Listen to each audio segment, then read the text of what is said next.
19h à Brazzaville, bien-aimés dans le Seigneur, bienvenue à ce tout premier numéro du journal télévisé de la religion. Tout de suite, voici les titres. Célébration ce samedi en la basilique Sainte-Anne du Congo d'une messe eucharistique marquant la clôture du séjour à Brazzaville du cardinal Pietro Parolin. Yasbe a suivi l'événement pour nous à tout à l'heure. Et puis les fidèles de l'église catholique ont organisé un pèlerinage au mont cardinal Émile Biayenda. Ceci dans l'objectif de bien préparer les festivités marquant le 40e anniversaire de la disparition du cardinal Émile Biayenda. Vous suivrez les détails avec Dante Tchoumo. Une fois de plus, bonsoir. Tout de suite, déroulons le journal. À l'occasion de la visite à Brazzaville du cardinal Pietro Parolin, une messe d'action de grâce a été célébrée en grande pompe en la basilique Sainte-Anne du Congo.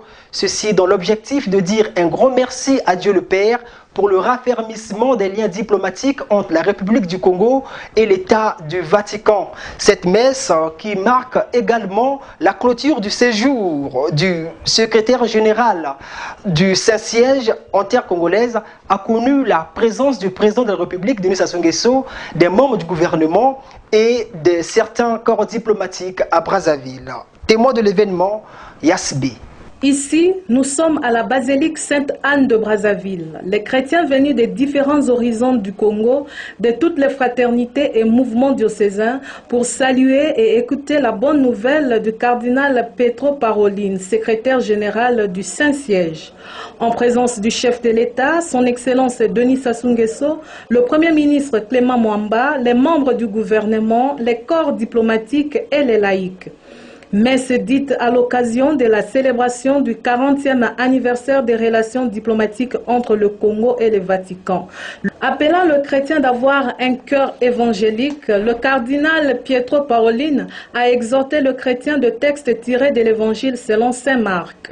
Dieu y a préparé dans le cœur de la Vierge Marie une demeure digne de l'Esprit Saint. Accorde à ces pays, le Congo, par son intercession, la grâce de devenir le temple de ta gloire. Par Jésus-Christ, ton Fils, notre Seigneur et notre Dieu, qui règne avec toi et le Saint-Esprit, maintenant et pour les siècles des siècles. Signalons que cette célébration coïncide avec la célébration du 40e anniversaire de la mort du cardinal Émile Biayenda, que l'Église catholique du Congo intercède pour sa canonisation et sa béatification en demandant au Saint-Père François la nomination d'un cardinal au Congo. À la sortie de cette messe, les fidèles catholiques ne sont pas restés indifférents face à ce grand événement qui marque désormais la vie de leur église. En tout cas, ils ont exprimé toute leur joie au micro de Yasbe. Suivant. Vous savez que notre pays, le Congo, c'est un pays religieux. L'arrivée du secrétaire d'État, cardinal nous on chérit, dans la mesure où on s'attendait qu'aujourd'hui, une telle autorité arrive de notre pays. Donc les impressions sont bonnes. Et surtout que le président de la République est là. Et nous, ça nous fait beaucoup plaisir. Bon, mais disons que c'est une bonne messe. La célébration internationale, c'est le haut lieu de prière au niveau de l'église catholique. Ça honore les relations qu'il y a entre le Congo et le Vatican. Ça nous honore, nous autres chrétiens catholiques, ça nous honore aussi. C'est aussi l'occasion d'avoir une pensée pieuse. Une pensée pieuse pour son influence dans le monde. Nous demandons à tout pays qu'il soit béatifié et un nouvel esprit.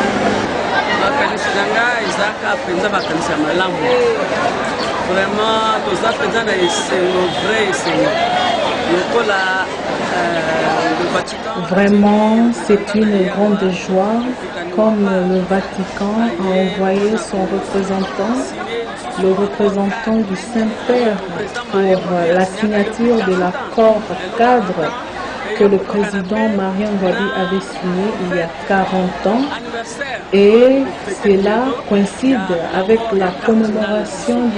Nous l'avons dit en titre, le samedi dernier, la congrégation catholique de la République du Congo a organisé un pèlerinage au mont cardinal Émile Biayenda, situé dans la partie nord de Brazzaville.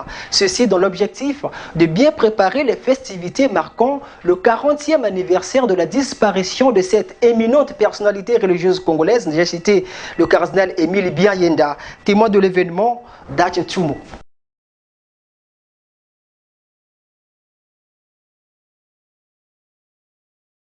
Mission préparer les festivités de la commémoration des 40 ans depuis que leur cardinal a été décédé.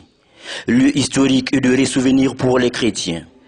Première étape de ces préparatifs, le chemin de la croix.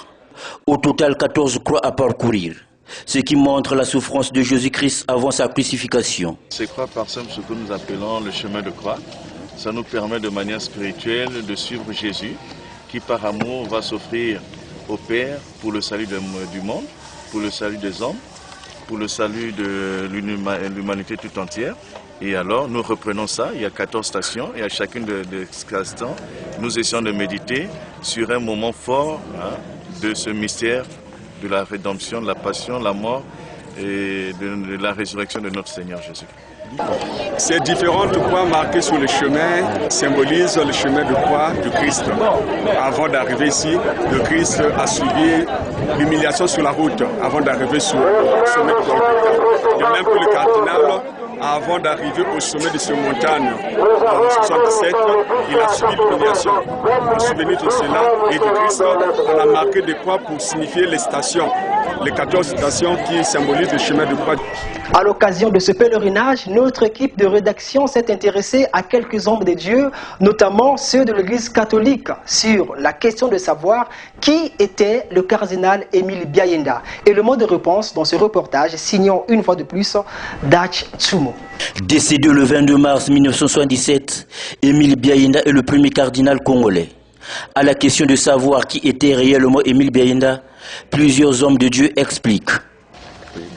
Pasteur de l'Église catholique, archevêque de l'Église catholique, congolais aussi, donc fils de ce pays. Et à travers tout cela, nous venons donc ici prier, demander son aide, son intercession et finalement prier aussi pour lui. Puisque nous attendons aussi sa béatification et sa canonisation pour qu'il soit proposé à toute l'Église comme modèle. Modèle de sainteté, modèle de vie de vertu, modèle dans la relation avec Dieu. C'est un prêtre congolais, parmi les anciens, il est parmi les premiers prêtres congolais. Il est le deuxième archevêque de Brazzaville. Après la mort de l'archevêque Théophile Mbemba, c'est lui qui avait pris place. Et il a été créé cardinal pour le Congo. Quel est alors le message que Émile Biayenda a laissé aux Congolais? Il n'y a qu'un seul message que le cardinal avait lancé à toute la chrétienté du Congo, du nord, du sud, l'est, l'ouest, c'est la paix, l'amour, l'entente de ce peuple congolais. Ce n'est que ce message-là qu'on peut à chaque fois actualiser pour penser à ce bon cardinal. Consacré cardinal le 5 mars 1973 et décédé le 22 mars 1977, Émile Biayenda reste le seul et unique cardinal congolais jusqu'à nos jours. Dimanche dernier, l'équipe de reportage du journal télévisé de la religion avait interviewé deux pasteurs administrateurs du ministère d'évangélisation Jubilé où s'était passé un entretien guidé sur le thème de la prédication de leurs services respectifs. Suivez ce reportage de Barclay Van Bussel. Eticolt. L'intervention du pasteur Serge Augustin Eticolt a pleinement été assise sur Exode 25, verset 23, dont il a relevé au cours de l'enregistrement de notre caméra face à notre équipe. Pour ce qui vous concerne sur cette information, le pasteur s'est focalisé dans la prédication sur le service de Dieu à ses enfants, qu'il bénirait les pains fabriqués de les mains de ses enfants et il guérirait bien sûr les malades et captifs à son saint nom, dit le livre d'Exode 23 au verset 25, lecture de la séance du dimanche. Le thème que nous avons exploité était basé sur le livre d'Exode, chapitre 23, verset 25, qui dit « Vous servirez l'Éternel, votre Dieu, et il bénira votre pain, vos eaux, et j'éloignerai la maladie du milieu de toi. » Tandis que du côté de l'évangéliste, Romy, lui, Il a par contre insisté sur l'amour comme la Bible l'a écrit, à cette juste raison incliné vers la foi chrétienne. L'évangéliste a siégé sur le livre de Romains 8 du 28e au 39e verset dont il a tiré exemple de sanctification. Aujourd'hui, le thème que nous avons eu à exploiter, très bien, c'est dans le livre de Romains, chapitre 8, verset 28, très bien, où on nous parle de la prédestination, à savoir que le Seigneur Jésus, étant enfant de Dieu, avant même la fondation du monde, avant même que nous soyons, que nous existons, nous avait déjà prédestinés à devenir les enfants de Dieu, à être ses enfants d'adoption. Donc, là-dessus, nous voulons faire connaître aux chrétiens que nous sommes le choix de Dieu. Donc, le thème... L'association de l'Église catholique Saint-Jean Apôtre de Kinsundi a désormais de nouveaux membres. La consécration de ces 50 nouveaux membres de la dite association a eu lieu dimanche dernier au sein de la même paroisse. Reportage d'Atntsumu.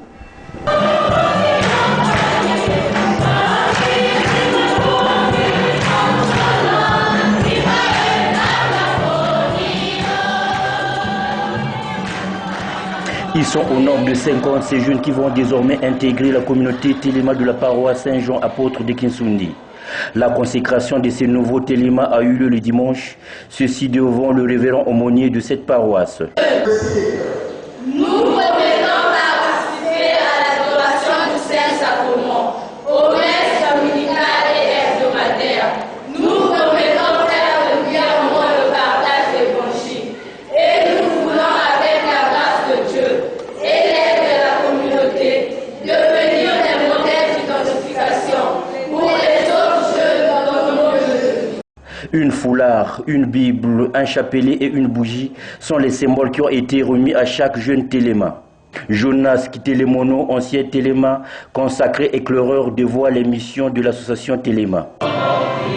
J'appartiens à l'église catholique et dans l'église catholique nous avons la communauté téléma. Et cette communauté c'est un mouvement d'apostolat et d'évangélisation dont l'action est autour de l'Eucharistie. Et alors donc dans cette communauté, la formation est donnée sur la base initiatique. Il y a des étapes que l'on poursuit pour faire grandir spirituellement une personne. Et donc nous avons deux phases. La première phase est dite une phase initiatique. Donc on passe par la marche, il y a l'étincelle, il y a le témoignage. Et ça c'est la première phase. Donc c'est le témoignage. On devient témoin du Christ et finalement la première phase prend fin. Et lorsque vous avez fini la première phase, vous faites ce qu'on appelle le choix de vie apostolique. Il y a certains qui choisissent pour devenir prêtres, il y a d'autres qui choisissent pour se marier, mais toujours pour servir le Seigneur. Ma mission, puisque j'appartiens à une communauté qui est une communauté dont la spiritualité autour de l'Eucharistie.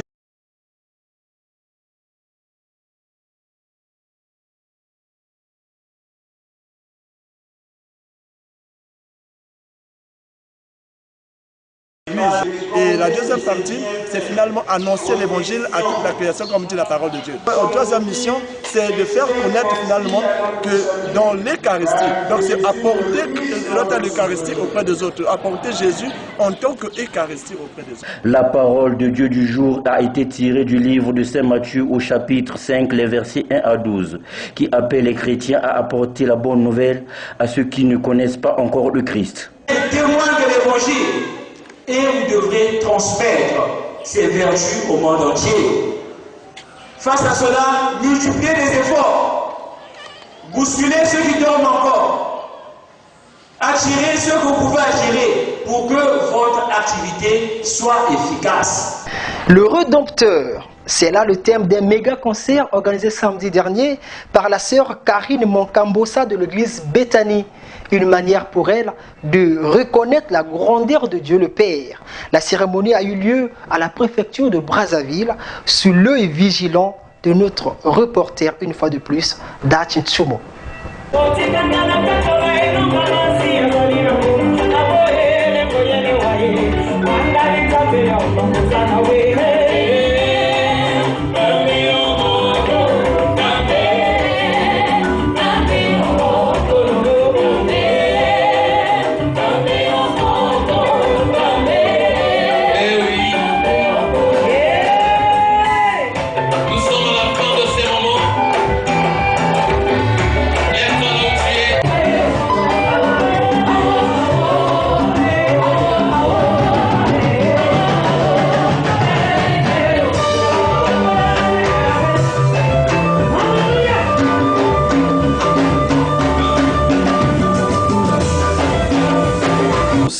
C'est dans cette ambiance de louange que s'est déroulé le méga concert organisé par la sœur Karine Mankambosa de l'Assemblée chrétienne Béthanie.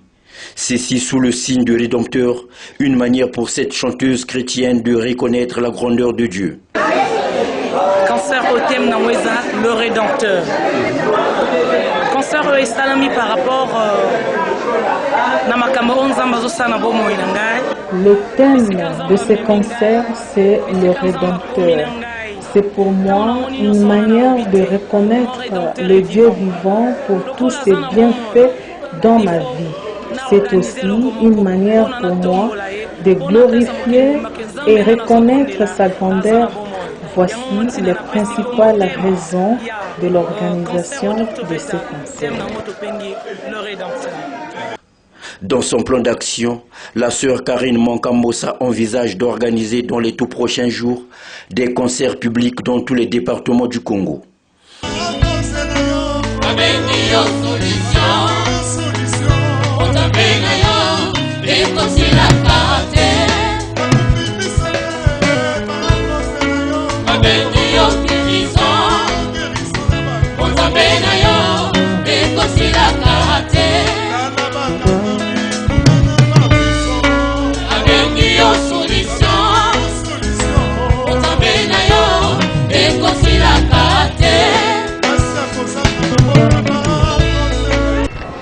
Désormais, pour toutes vos activités religieuses, cultes, séminaires, conventions, journées de guérisons et miracles, concerts, baptêmes et bien d'autres encore, vous avez votre grande vitrine. C'est le journal télévisé de la religion. Alors faites découvrir la grandeur de Dieu à travers toutes vos activités. Voilà, mesdames et messieurs, ainsi prend fin ce journal. Nous vous remercions de votre aimable attention. Que Dieu vous bénisse.